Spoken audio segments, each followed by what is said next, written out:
When I saw my 8-year-old granddaughter sitting alone in that Atlanta airport terminal, her pink backpack clutched between her small legs and her eyes swimming with tears she refused to let fall, I knew something inside me had shifted forever. Something cold and final. I didn't yell, I didn't run.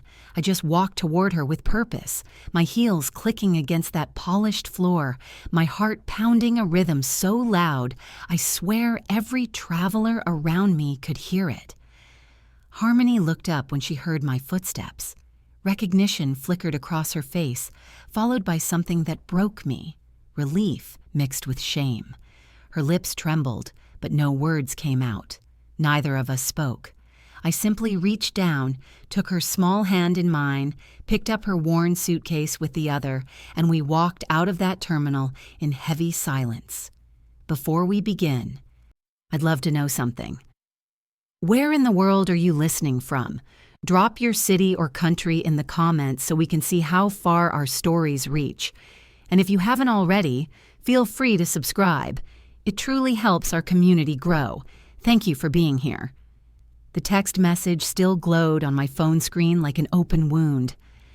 The family has decided she's staying with you. Don't try to contact us during the trip. My daughter-in-law, Portia, had sent it 30 minutes earlier. 30 minutes that my granddaughter had waited alone, surrounded by strangers, while her father, my son Isaiah, boarded a first-class flight to the Bahamas with his wife and her 2 boys. They didn't call to ask. They didn't have the decency to warn me. They just used me as a drop-off point for what they no longer wanted to carry.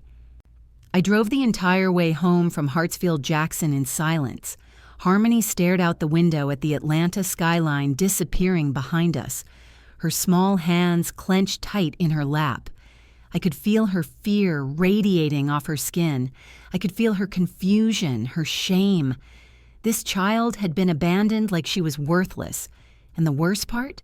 She already knew what that meant. It wasn't the first time they'd left her behind. It was just the first time they'd done it so cruelly, so publicly, so definitively. When we reached my place in Decatur, I made her hot cocoa the way her mama used to make it, with cinnamon and a touch of vanilla. I offered her some of the butter cookies I kept in the jar on the counter. She ate quietly, moving so carefully, as if she was afraid to make a sound, afraid to take up space, afraid to exist too loudly in a world that kept telling her she was too much. I sat across from her at my kitchen table and just watched. Harmony had her mother's warm brown skin, my son's hazel eyes, and a sadness no 8-year-old child should ever have to carry. Her clothes were clean but worn, obviously hand-me-downs from Portia's boys. Her sneakers had soles so thin I could see the outline of her toes. Everything about her screamed neglect. Not the kind people see from the outside, but the kind that happens in shadows, in whispered conversations, in decisions made behind closed doors. That night, after I tucked her into the guest room with the lavender walls and the quilt my own grandmother had made, I sat in my living room and reread Portia's text. Then I opened the message history. There was more, so much more. For the past 2 years, ever since Isaiah married that woman, the signs had been there. Clear as day if I'd been willing to see them. Messages where Portia complained that Harmony was difficult, problematic, jealous of her boys. Texts where Isaiah asked me to watch his daughter more and more often, always with convenient excuses. A business trip to Houston, an important investor meeting, a romantic weekend in Savannah. I agreed every time because I loved my granddaughter, because she was all I had left of Nia, my former daughter-in-law, Harmony's mother, who had died in a car accident on I-85 when the baby was only 4 years old. It had taken Isaiah a year to rebuild his life after Nia passed. He met Portia at some tech conference in Austin. She was divorced with 2 sons, ages 11 and 13. According to my son, she was perfect. They married fast. Too fast, 6 months from meeting to wedding. And from day one, Portia made it clear that Harmony was a problem. She never said it directly, of course. It was more subtle than that. Comments about how Harmony was so quiet and not very social, struggling to adjust. how her boys were more active, gifted students, natural leaders, how it would be better for everyone if Harmony spent more time with me because I had experience with challenging children. I swallowed my anger every single time. I swallowed my suspicions. I swallowed my fear. I kept thinking things would get better with time. I thought Isaiah would wake up and defend his daughter, but he didn't. Every time Portia complained, he nodded. Every time she suggested sending Harmony away, he called me asking for a favor. Every time I tried to talk to him about how they were treating that baby, he changed the subject or told me I didn't understand how hard it is to blend a family. Now, sitting in my living room with my phone in my hand and the weight of the night pressing down on me, I understood something I should have understood a long time ago. This wasn't an accident. This wasn't a misunderstanding. This was a plan. Portia had systematically convinced Isaiah that his daughter didn't fit into their new family. And he, my own son, the boy I raised to be strong and proud and protective, had agreed to abandon his baby girl in an airport, like she was old luggage he didn't need anymore. I took a deep breath. My hands were trembling, but not from fear. It was something else. It was clarity. It was determination. It was the cold certainty that this would not stand, not while I had breath in my body. I stood up and walked to the room where Harmony was sleeping. I cracked the door open slowly and saw her curled up under my grandmother's quilt, hugging the only stuffed animal she'd brought in that small suitcase, a gray bunny with a torn ear. That bunny had belonged to Nia. It was one of the only things Harmony had left of her mother, and they had sent her away with that as her only comfort, her only connection to love. I closed the door and went back to my living room. I picked up my phone and scrolled through my contacts until I found the name I needed.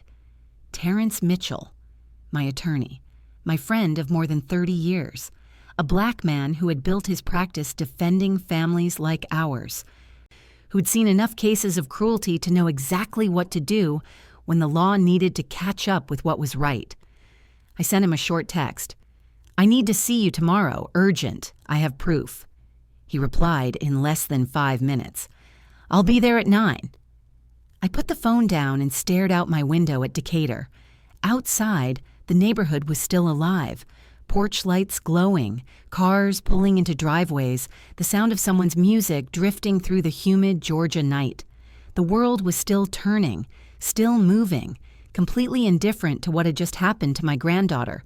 But inside, in my chest, something had broken. And something else had been born. I didn't cry, I didn't yell. I just breathed, steady and deep, and I waited. The next morning, I woke up before dawn. I hadn't slept well. Every time I closed my eyes, I saw Harmony's face in that airport, her small hands clutching her backpack, her lost gaze searching the crowd for someone who cared. I got up, made coffee strong enough to raise the dead, and sat by my window to watch the sun rise over the neighborhood. The light came slowly orange and gold, painting the empty street with a glow that felt like a promise. But I didn't feel hope. I felt something colder, something firmer. I felt purpose. Harmony woke up around 7. I heard her moving in the guest room, her footsteps slow and cautious, like she was testing whether she was allowed to exist in this space. When she emerged from the hallway, she was still wearing yesterday's clothes. She looked at me like she expected punishment, like she expected me to send her away too. Instead, I smiled. "Good morning, baby. You want some pancakes?" She nodded without speaking, her voice caught somewhere in her throat. I made breakfast while she sat at my kitchen table, watching me with those careful eyes. When I placed the plate in front of her, pancakes with butter melting into the grooves, syrup warming in the microwave, turkey sausage on the side, she whispered an almost inaudible, "Thank you." We ate together without saying much more. I didn't want to push her. I knew the words would come when she was ready, when she felt safe enough to let them out. At 9 o'clock exactly, my doorbell rang. Terrence Mitchell stood on my porch in his perfectly tailored charcoal suit, silver briefcase in hand, his locks pulled back and neat, his dark eyes sharp as ever. I let him in and introduced him to Harmony naturally. This is a good friend of mine, baby. He's going to talk with me for a while. Why don't you watch some cartoons in the living room?" She nodded and left without asking questions, already trained to make herself small, to not be a bother. Terrence and I sat at my dining room table. He was nearly 70 years old, with distinguished gray threading through his locks, an impeccable presence, and the kind of gaze that could read lies from across a courtroom. We'd known each other since our children attended the same school in Southwest Atlanta decades ago. He'd handled my divorce 30 years back when I finally left my ex-husband. I trusted him more than anyone. I told him everything. From Portia's text to the abandonment at Hartsfield-Jackson, I showed him the complete message history, every complaint about Harmony, every request for me to take her, every piece of evidence that showed this child was seen as a burden by her own father. I showed him the photos I'd taken that morning, Harmony's worn clothes, the shoes with holes in the soles, the small suitcase that barely contained 2 changes of outfits, and that broken bunny. Terrence listened without interrupting. He took notes in his leather notebook with the meticulous precision that had made him one of the best family attorneys in Atlanta. When I finished, he looked up at me with a seriousness that chilled my blood. "Brielle, this is child abandonment. It's a serious crime.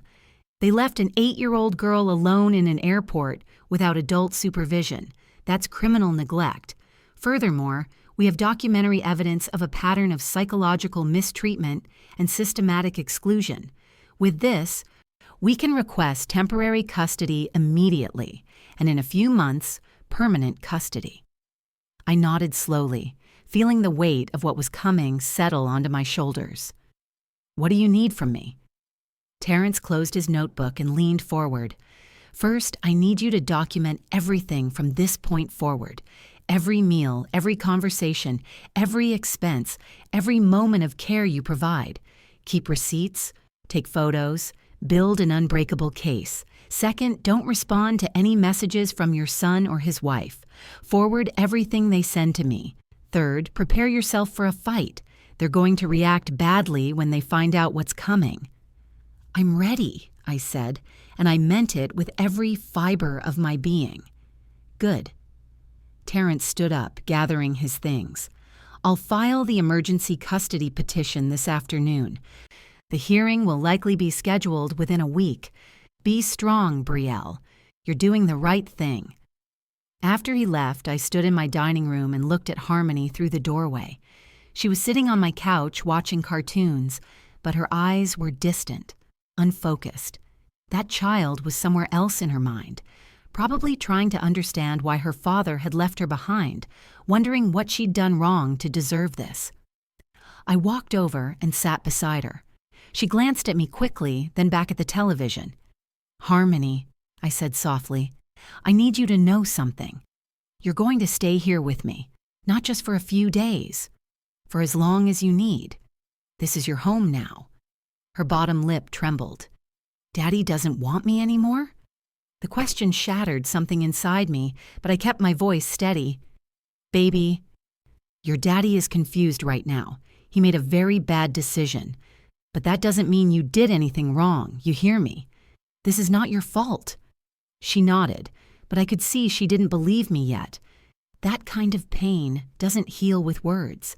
It heals with time, with consistency, with being shown over and over again that you matter, that you're loved, that you're worthy. "I love you," I told her, wrapping my arm around her small shoulders. "And I'm going to take care of you, always." She leaned into me then, finally letting herself relax, and we sat there together watching cartoons while I silently promised her mother, wherever she was, that I would protect this child with everything I had. The next few days moved in slow motion. I followed Terrence's instructions to the letter. I documented everything: what Harmony ate, when she slept, how she was feeling, the clothes I bought her, the school supplies, the groceries. I took photos of us cooking together, doing puzzles, reading books on the couch. I was building evidence, yes, but I was also building something else: a foundation, a home. On the 4th day after the airport, Terrence came to visit with more news. I've already filed the formal petition for permanent custody. I also reported the case to Child Protective Services. They're opening an investigation. When Isaiah and Portia return from their vacation, they'll be met with a court summons and an order to appear before a judge. He paused, pulling out another folder. Furthermore, I took the liberty of contacting Harmony's school. I requested her academic file and spoke with her teacher. Did you know that child has missed more than 40 days of school this year? That her performance has dropped drastically? That the teacher reported concerns about her emotional state on 3 different occasions and never received a response from the parents? I felt rage rise in my throat like poison. I didn't know any of that. Terrence nodded grimly. Because they didn't want you to know. But now we have documented evidence of educational neglect in addition to the abandonment. This strengthens your case considerably, Brielle. You're going to win. I have no doubt. He handed me a thick folder full of documents, reports, photographs, and statements. Keep this in a safe place and be prepared because when they get back, the war is going to start. That night, as I was putting the folder in my safe, I received a text. It was from my sister, Aaliyah, who lived in Charlotte. Bree, is what your neighbor told me true? That Harmony is living with you? What happened? I explained everything over the phone. Aaliyah listened in silence, and when I finished, she just said, "You did the right thing. That boy of ours got lost somewhere along the way. But you are not going to lose that baby. Count on me for whatever you need." We hung up, and I felt a small but real relief. I wasn't alone in this.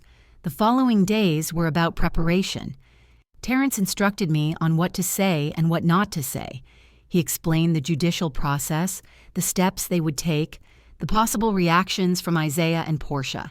He warned me that they would try to paint me as a manipulative old woman, as someone who wanted to steal Isaiah's daughter out of spite. He told me they would defend themselves with lies, that they would hire expensive lawyers, that they would do everything possible to reverse the situation. I listened to every word and stored them in my memory like ammunition. Meanwhile, Harmony was flourishing. Every day she was a little more animated. She started talking more, laughing more, playing in the garden with a freedom she probably hadn't felt in years. One afternoon, while we were planting flowers together in my backyard, she looked at me with those hazel eyes so much like Isaiah's and asked, "Grandma, can I stay with you forever?" I felt my heart break and mend at the same time. "I'm going to do everything in my power to make that happen, sweetie." She smiled and went back to planting the sunflowers. I watched her with a mixture of love and determination I had never felt before. This girl deserved a life. She deserved love. She deserved security, and I was going to give it to her, no matter the cost. That night, while Harmony slept hugging her bunny, I sat down to write. I wrote down everything I remembered, every date, every conversation, every incident. I wrote about the worn clothes, the absences from school, the excuses, the lies. I wrote until my hands hurt and my eyes were tired because I knew that every word was a piece of evidence, every memory, proof, every detail, a weapon. The 10th day after the abandonment at the airport, everything changed. It was 11 in the morning when my phone started vibrating non-stop. Calls, texts, notifications kept pouring in. I looked at the screen and saw Isaiah's name 1, 2, 5, 10 times. I didn't answer. Terrence had been clear with me. No direct contact until the hearing. I let the phone keep vibrating on the kitchen table while I made lunch for Harmony. She was drawing in the living room, oblivious to the chaos that was about to break loose. The texts started appearing on the screen. "Mom, what's going on? Why do I have a court summons?" "Call me immediately." "This is a misunderstanding." "You can't do this to me. Harmony is my daughter." Each text was more desperate than the last. Then came Portia's messages. "Brielle, I don't know what Harmony told you, but she's exaggerating. She's a dramatic child. We never abandoned her. We just needed some family time without complications. If you don't withdraw the lawsuit, you're going to regret it." I read every word with a calmness that surprised me. I didn't feel anger, I didn't feel pain. I only felt a cold, absolute certainty. This was exactly what I expected. I took screenshots of every message and sent them to Terrence. His response was immediate. Perfect. This demonstrates consciousness of guilt and threats. Save everything. An hour later, a call came from an unknown number. I answered cautiously. It was a woman who identified herself as Isaiah and Portia's attorney. Her voice was professional, cold, calculated. "Mrs. Laurent, my name is Monica King. I represent your son Isaiah and his wife Portia in this matter.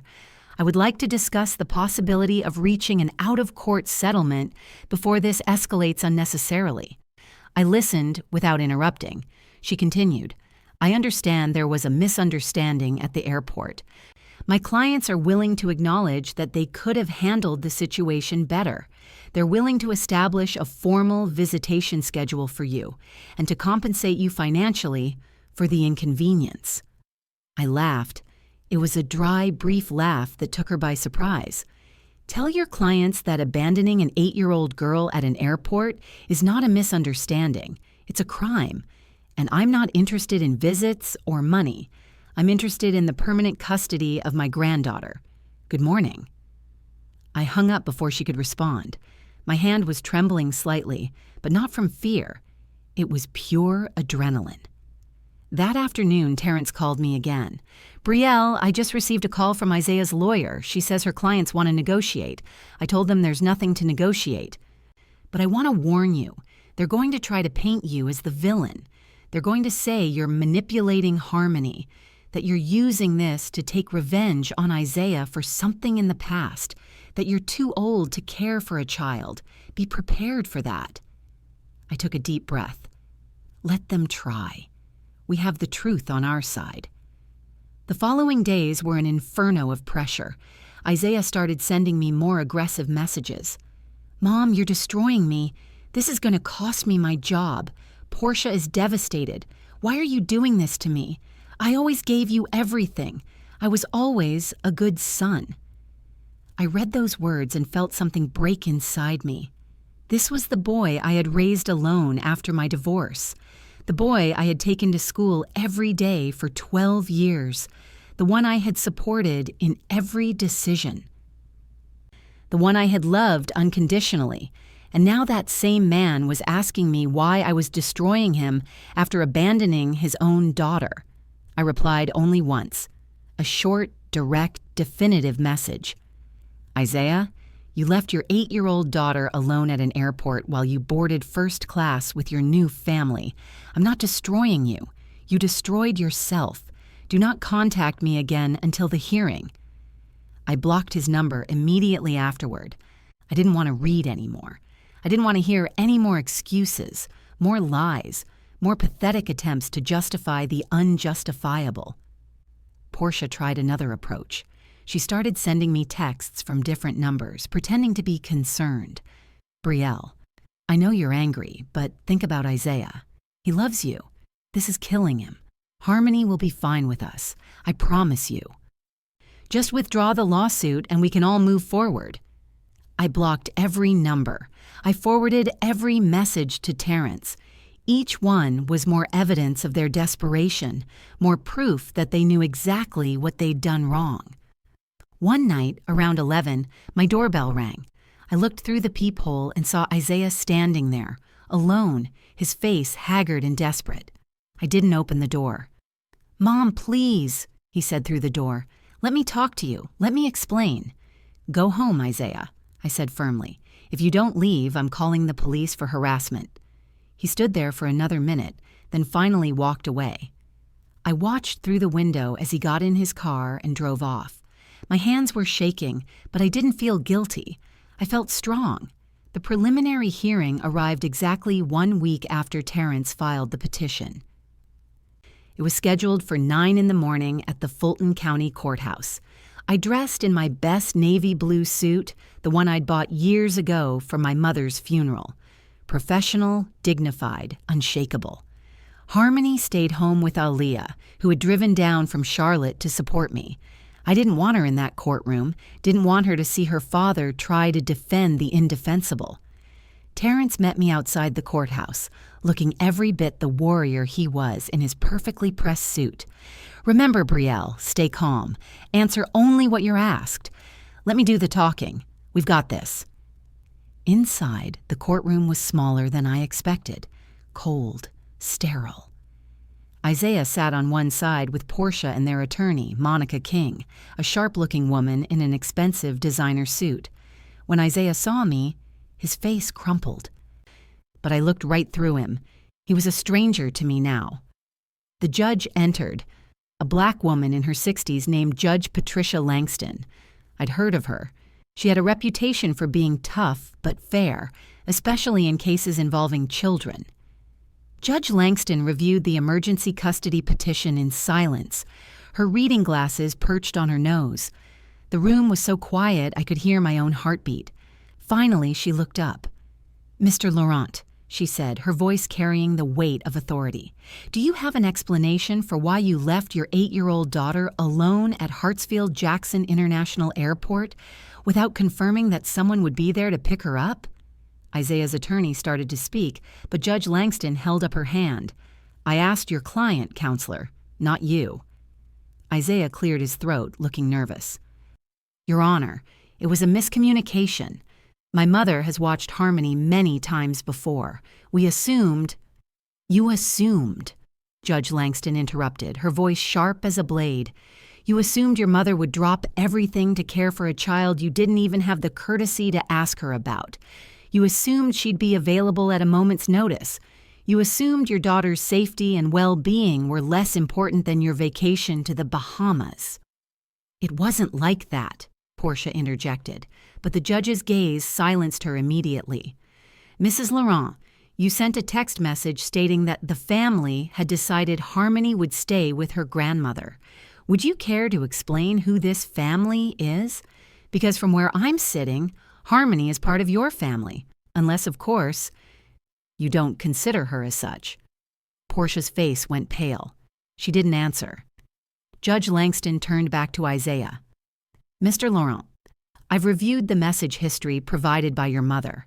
For the past 2 years, there's been a pattern of excluding your daughter from family activities, diminishing her needs, and using your mother as unpaid childcare while you build a new life that apparently doesn't include your own child.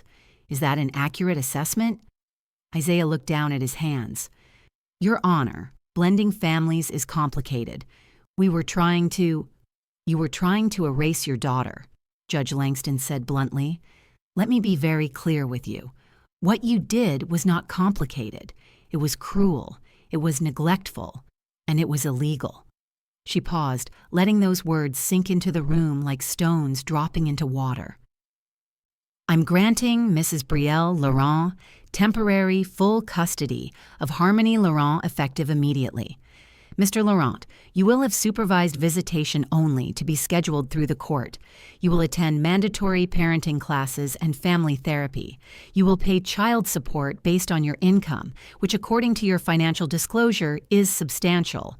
And if I hear that you've attempted to contact your daughter outside of supervised visits, I will hold you in contempt. Am I understood?" Isaiah's face had gone gray. "Yes, Your Honor." "Mrs. Laurent," Judge Langston said, turning to me, "I'm entrusting you with this child's welfare. From what I've seen in these documents, you've already proven yourself more capable than your son. Continue doing what you're doing. Provide stability, love, and the childhood this little girl deserves." "I will, Your Honor," I said, my voice steady despite the emotions swirling inside me. "I promise you, I will." After the hearing, Isaiah didn't even try to approach me. He and Portia left the courthouse in silence, their attorney trailing behind them, probably already calculating her fees for an appeal that would never come. Terrence walked me to my car, where his hand briefly touched my shoulder. "You did beautifully in there. Now comes the real work, showing that judge she made the right decision." "I won't let her down," I said, "or Harmony." When I got home, Harmony was sitting at the kitchen table with Aaliyah, coloring in a Disney princess book. She looked up when I walked in, her eyes full of questions she was too scared to ask. I knelt down beside her chair and took her small hands in mine. "Baby, you're going to stay with me. The judge said so. You're safe now." Her bottom lip trembled. "Forever, for as long as you need me. And I need you forever." She threw her arms around my neck and held on tight, and I felt her small body shake with silent tears. Not tears of sadness, but of relief. The kind of crying that comes when you've been holding your breath for so long you forgot what it felt like to breathe. That night, after I tucked Harmony into bed and Aaliyah had gone to the guest room, I sat in my backyard under the October stars. The air was cool, carrying the scent of the last summer flowers dying in the garden.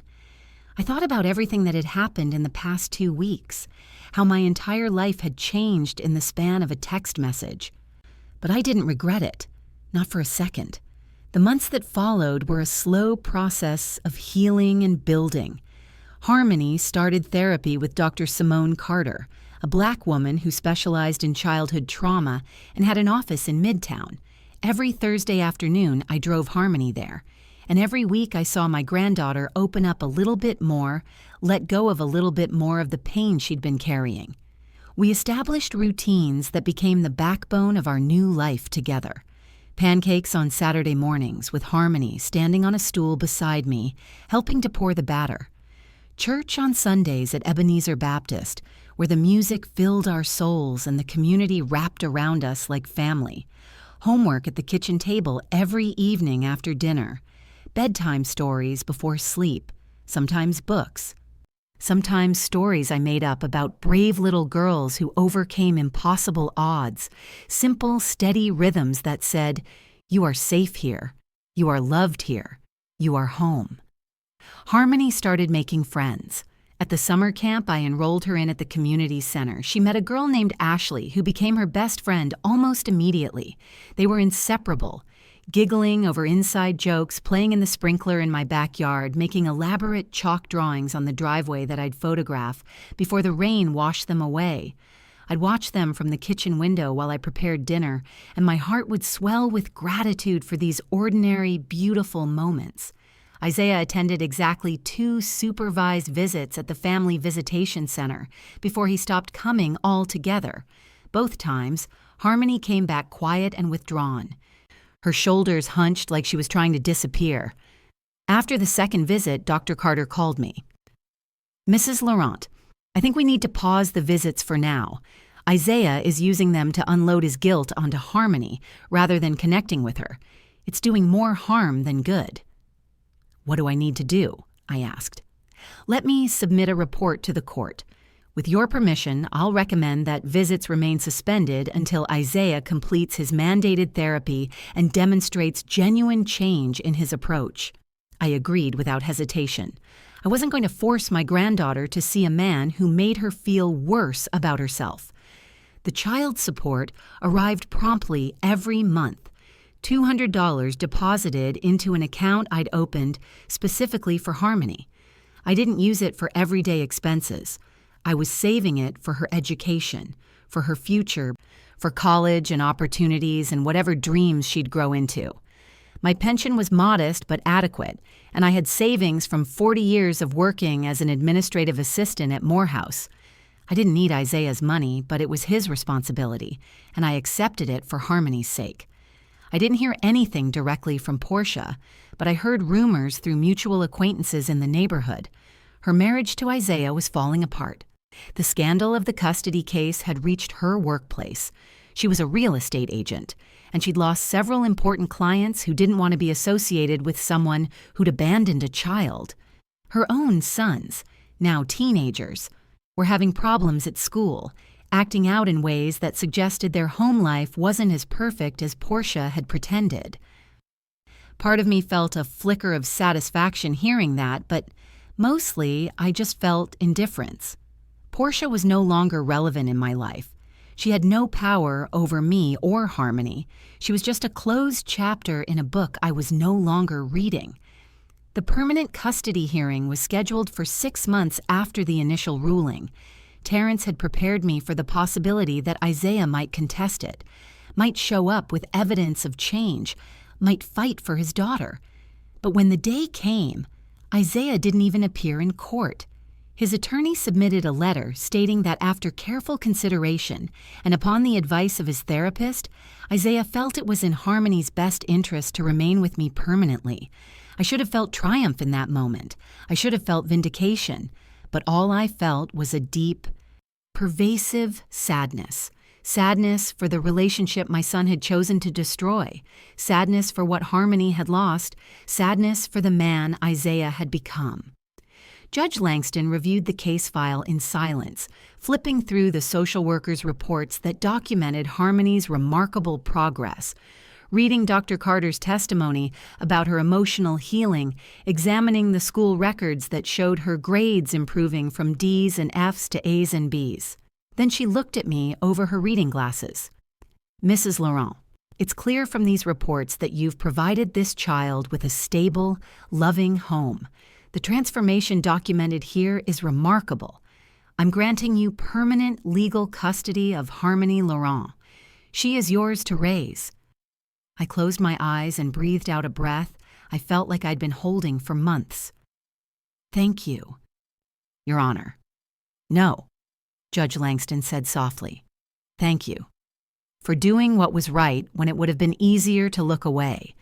This child is blessed to have you. I left that courthouse with Harmony's hand in mine and the legal papers that said she was mine to protect, mine to raise, mine to love for as long as I lived. We went to her favorite restaurant, a soul food spot called Busy Bee Cafe that served the best fried chicken and collard greens this side of heaven. We ate until we were full, laughing at nothing and everything, and then we went home. That night, after I tucked Harmony into bed, she asked me, Grandma, am I going to be okay? I sat on the edge of her bed and smoothed her hair back from her forehead, feeling how much softer it was now that she was eating regularly and getting proper care. Baby, you're already okay. You're more than okay. You're strong and brave, and you survived something no child should have to survive, and you're going to keep healing and growing and becoming exactly who you're meant to be. Will you always be here? Always, I promised. For as long as you need me, I'll be here. She smiled then, a real smile that reached her eyes and lit up her whole face. I love you, Grandma. I love you too, baby. More than you'll ever know. The years that followed brought changes we couldn't have imagined that day in the airport. Harmony grew taller, stronger, more confident with each passing season. She joined the debate team in middle school and won her first competition, coming home with a trophy that we displayed prominently on the mantel. She learned to play the piano, filling my house with music that ranged from Alicia Keys to Beethoven. She made honor roll every semester. She laughed freely, loved deeply, and slowly let go of the belief that she wasn't worthy of good things. She made a whole circle of friends. Ashley was still her closest, but there was also Kiara and Zion and Nevaeh, kids from school and church who became like siblings to her. On weekends, my house was full of teenage laughter, the smell of popcorn in the microwave, the sound of music videos playing too loud in the living room. Sometimes I'd pretend to complain about the noise, but secretly, I loved it. I loved knowing that Harmony felt safe enough to fill our home with life. I never heard from Isaiah again after that final custody hearing. I heard through the family grapevine that he and Portia had divorced within a year of losing custody, that he'd moved to Charlotte, started a new job, tried to rebuild his life somewhere else. I didn't care. He'd made his choice, and I'd made mine. Harmony asked about him sometimes, especially as she got older and started processing what had happened with more mature understanding. I never lied to her. I told her the truth, that her father had made terrible mistakes, that he'd let fear and weakness guide him instead of love, that she deserved better than what he gave her. But I also told her that his failures didn't define her, that she could choose her own path, that she could build her own family from people who showed up for her consistently. "Do you think he ever thinks about me?" she asked once when she was 13, sitting at the kitchen table doing homework. I put down the dish towel I was holding and sat across from her. "I don't know, baby. Maybe he does. Maybe he lies awake at night regretting what he lost. Or maybe he's convinced himself that what he did was justified. Either way, it doesn't matter. What matters is that you're here, you're loved, and you're building a beautiful life." She nodded slowly, processing that. "I used to think it was my fault, that I wasn't good enough, that I was too much trouble, that if I'd just been better somehow, he would have wanted me." My heart broke hearing that. "And now? Now I know that's not true. You taught me that. The way you love me taught me that I was never the problem." I reached across the table and took her hand. "You were never the problem, Harmony. Not even for a second." One spring afternoon when Harmony was 15, we were sitting on my back porch drinking sweet tea and watching the sun set over Decatur.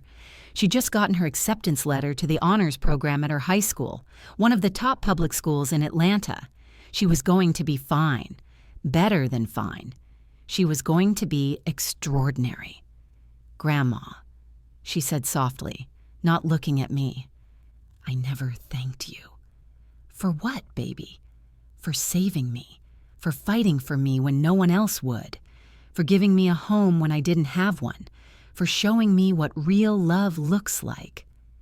I reached over and took her hand, feeling the strength in her fingers, seeing the young woman she was becoming.